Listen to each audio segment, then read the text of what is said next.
Alhamdulillahilladzi ja'ala taqwa khairan zadi wa libas wa amarna an natajawwada biha liyawmil idas. Asyhadu an la ilaha illallah wahdahu la syarika lahu rabbul nas wa asyhadu anna sayyidina Muhammadan abduhu wa rasuluhu al-mawsufu bi akmali sifatil asqash. Allahumma shalli ala sayyidina Muhammadin madamatul hayyatu bil adfas wa ala alihi wa sahbihi wasallim tasliman katsiran amma ba'd. Puji dan syukur sama-sama kita panjatkan kehadiran Allah Subhanahu wa taala, zat yang menguasai 7 lapis langit dan 7 lapis bumi. Mudah-mudahan Allah tetap menjaga keimanan dan keselamatan kita, mewafatkan kita dalam husnul khatimah. Salawat terima salam semoga terlimpah kepada junjungan alam Nabi Muhammad sallallahu alaihi wasallam, kepada keluarganya, para sahabat, para tabi'in, para ulama, sahabat kita sebagai umatnya yang istiqomah menjalankan dengan sunnah-sunnahnya ya rabbal alamin. Hadirin rahimakumullah, Abu Hurairah menerangkan tentang bagaimana baginda Rasulullah SAW bersabda tentang bahwa salat itu adalah tiangnya agama. An Abi Hurairah radhiyallahu anhu an-Nabi sallallahu alaihi wasallam qala as-salatu imaduddin wa fiha asyru risalin. Salat itu adalah tiang agama yang di dalamnya terkandung 4 hal. 4 hal tentunya ini adalah 4 hal yang positif. Yang pertama adalah zainul wajhi. Orang yang senantiasa dia sholat itu wajahnya akan menjadi cerah. Ya.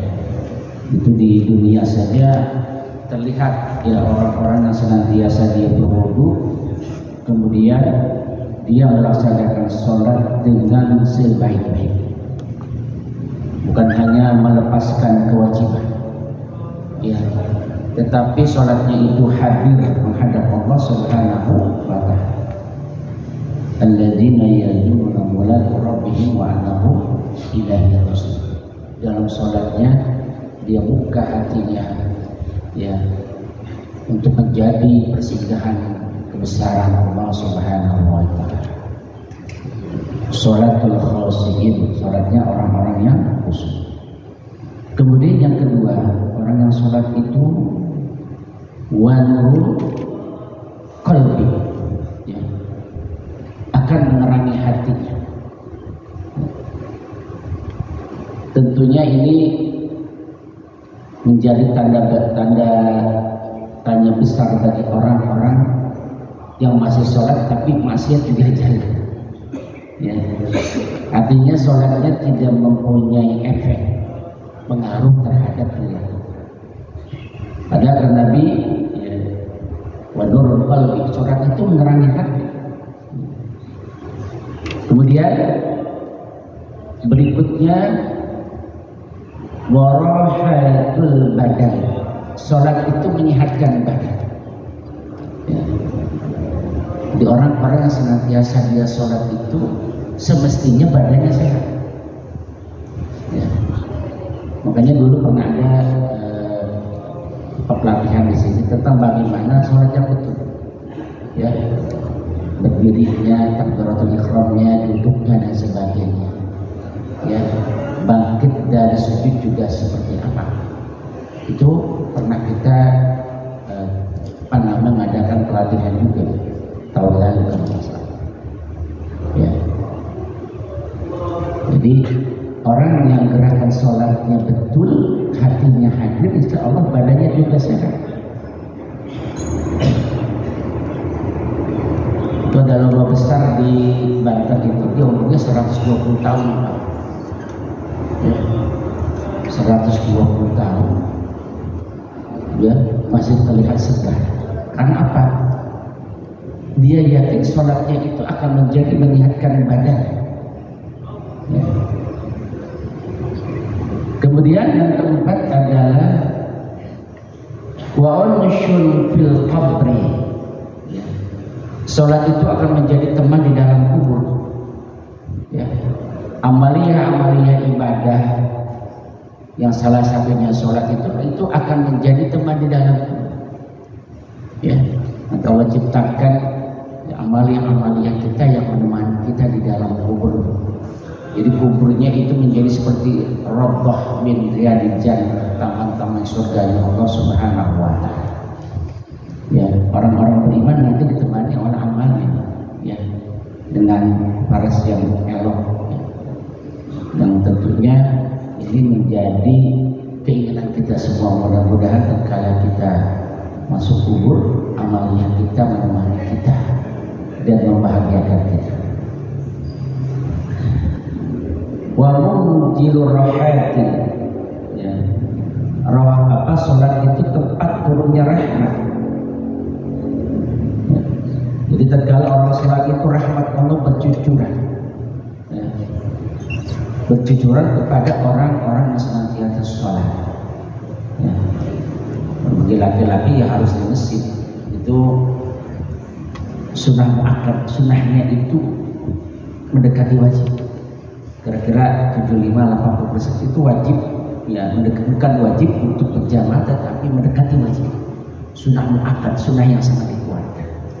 Hukum sholatnya wajib tetapi hukum kita berjamaahnya adalah sunnah muakkad.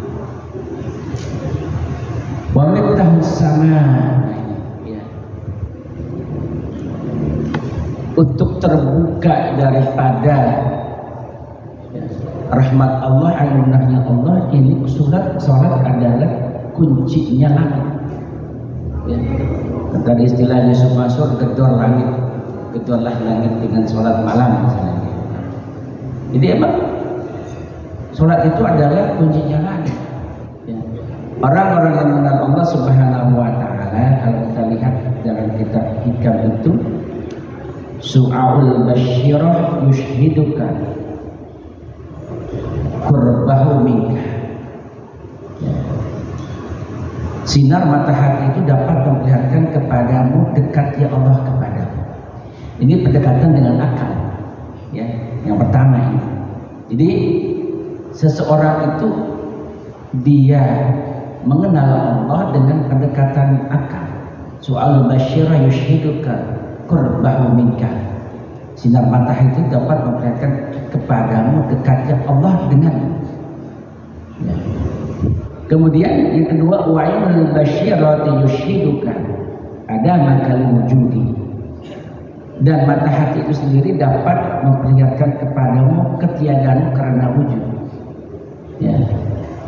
Ini pendekatannya dengan pendekatan yang sifatnya lebih dari yang tadi, ya, bukan hanya akal, ya.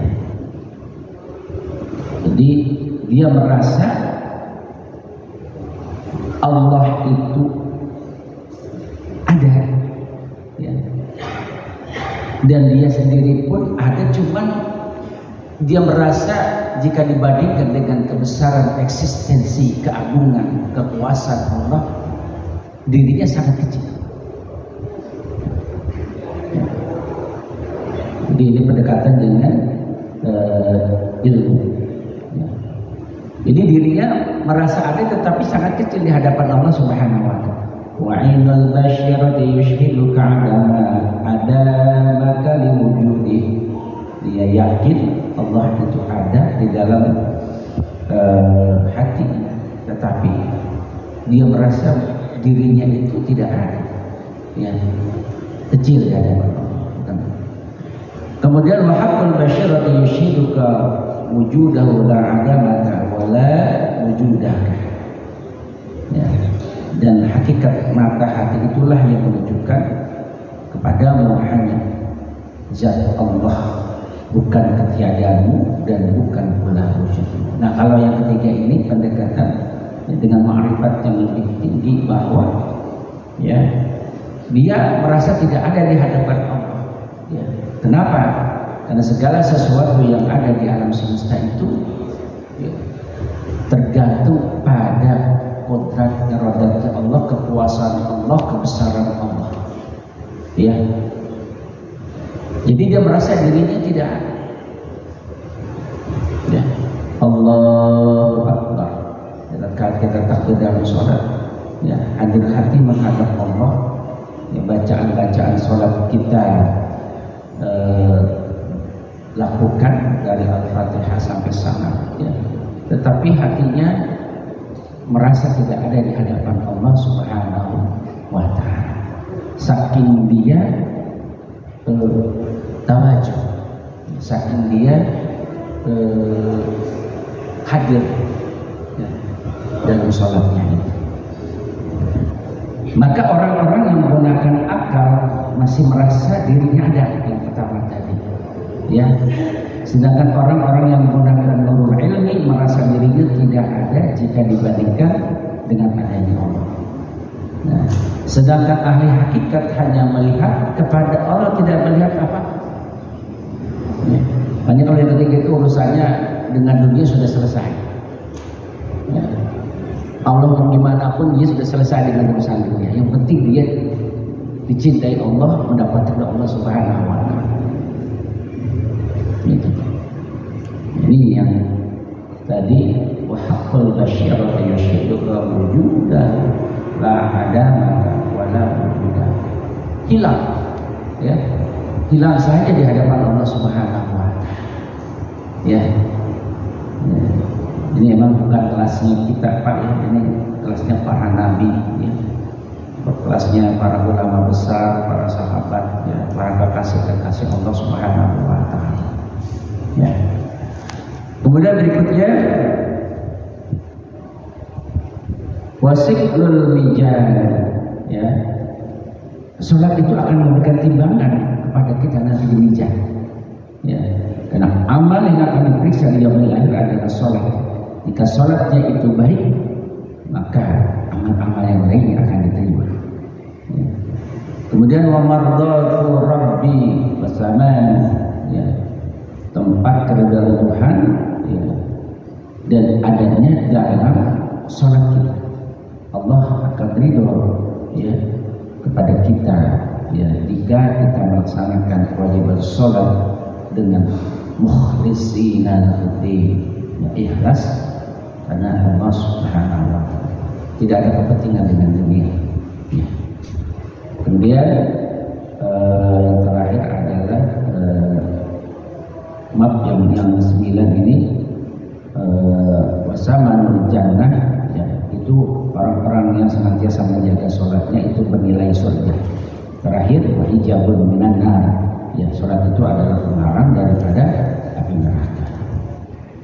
Ya, sehingga kata Nabi, sholatul rajuli nurun fil qalbihi faman syaa'a minkum falyunawwir qalbahu. Salat seorang adalah penerang hatinya. Barang siapa yang berkeinginan agar hatinya menjadi terang, maka teranglah hati itu dengan salat. Ya. Harun ar-Rasyid, Pak, itu tahajudnya aja 100 rakaat dalam semalam. Itu yang dikatakan pada zaman itu orang yang fasik, ya. Fasik itu, ya, dia melaksanakan perintah Allah sesuai syariat, tetapi masih ada cinta terhadap dunia. Itu yang dikatakan fasik, ya. Kata ulama yang bernama Syafi'i itu sholat sunnah tahajudnya, sholat malamnya 100 rakaat. Gimana zaman ini, ya, kita kadang-kadang tahajud, kadang-kadang, ya, kayak saya gitu kan, itu bolong-bolong tahajud. Ya. Ini Harun ar-Rasyid tiap malam 100 rakaat tidak kurang dalam sholat. Sampai-sampai pada saat itu, ya, Harun ar-Rasyid memerintahkan pengawalnya untuk memberikan surat kepada ulama namanya Syafi'i. Apa kata Syafi'i? Utusan Harun ar-Rasyid, jangan kau sentuhkan surat itu kepada saya. Taruh surat itu di bawah.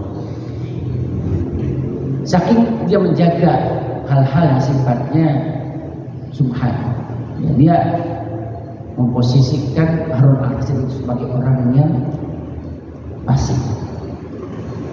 Sepasik-pasiknya Harun al-Rasyid 100 rakaat saja. 13 kali dia pergi dari Irak ke Baghdad untuk melaksanakan ibadah haji. Berjalan kaki. Itu pasiknya orang zaman gimana pasiknya sekarang. Ya. Korupsi menjadi dan sebagainya. Nah, itu pasik zaman dulu Pak. Kemudian Rasulullah SAW juga menegaskan kum fasholli fa inna sholata syifa, salat kamu ya, karena sesungguhnya salat itu adalah menyehatkan badan, itu menjadi obat ya.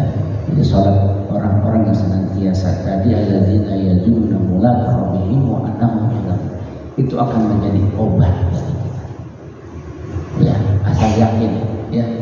Kadang-kadang kita nggak yakin Pak ya, ada asam urat ya. Duduk juga nggak sempurna gitu kan ya. Artinya ya tidak yakin dengan sabda Nabi bahwa sholat itu menyehatkan badan ya. Ya tentunya pola makan dan sebagainya, olahraga juga harus dijaga gitu, supaya sholat kita itu secara fisik, secara teori itu sempurna gitu kan. Jadi mudah-mudahan dengan tadi yang sampaikan ya dari hadis dari Rasulullah melalui Abu Hurairah, mudah-mudahan ini menambah keimanan kita kepada Allah Subhanahu wa taala. Qaratul majlis. Subhanallahumma wa bihamdika asyhadu an la ilaha illa anta astaghfiruka wa atubu ilaik. Wallahu muwaffiq ila aqwamit thoriq. Assalamualaikum warahmatullahi wabarakatuh.